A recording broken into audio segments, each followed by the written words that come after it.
buntag sa tanan. Ako si Joy Gonzaga nga taga Kanatuan.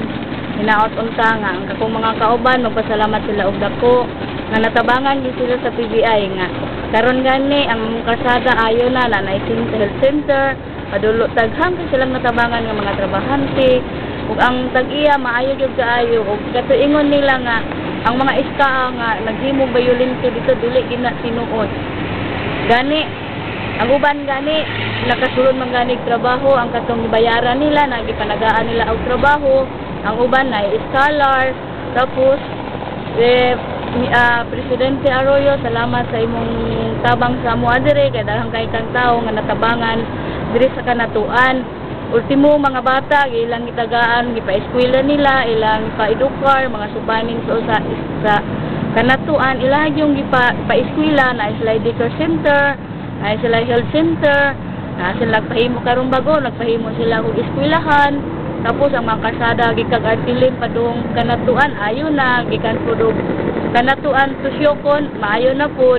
Tapos na sila mga gihatag nga tabang sa mga barangay-barangay nga nagapektuhan sa ilahang kuan ilahang operation ang mga tao dito sa Kanatuan nga nagpuyo gibayaran gid nila og insakto. Wala mi nila gingon nga lutos wala gibayaran nila ultimo gani balay nga itulod guba na bayaran man gani nila 125 asa may makuana na asa may gibuhat nga dautan sa TV ana ang kutob sa ilang nasagasaan ilag yung gibayaran kay wala ingon nga dili sila gibayaran sila kaso lang ang ilang demand ang balay lang 2.5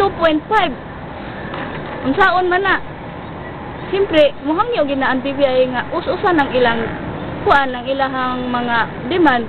Pag dili matuman ang ilahang gihangyo, maduday sila kay Bishop Mangiran, mga ayog tabang kay mauni nga gikuan sila, gidaog-daog sila sa TVI pero dili biya po na tinuod kay ginigusit sila tarong, sila may dili magpabayad.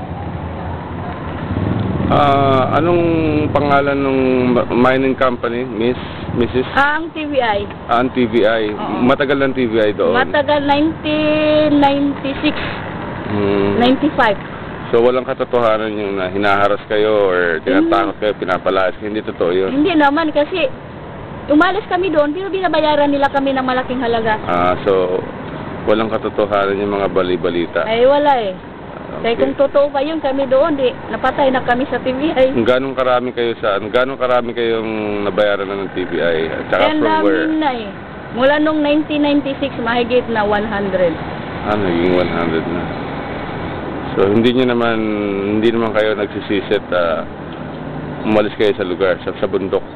Hindi naman, kasi pag ganito yung usapan namin, pag sabi namin dito lang muna kami sir, magtitinda muna kami ng kuan hanggang nandito pa kayo, okay naman si Sir Yulo.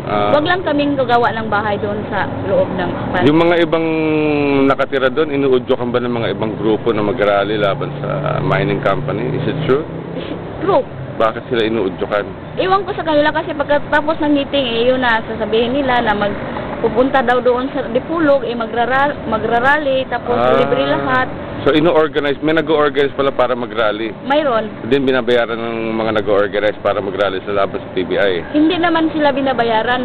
Pero libre lang yung lahat kung pumunta doon kasi magrarally sa TBI. Ayaw daw nila sa TBI. Kung kami lang, mas gusto namin yung TBI kasi maraming taong natutulungan eh. Okay. So, anong pangalan nyo, Mrs.? Joy Gonzaga. Joy Gonzaga. Kayo dati kayong tenant farmer sa ano? Dati talaga. Matagal na kami talaga doon. Okay. Sige, maraming salamat po.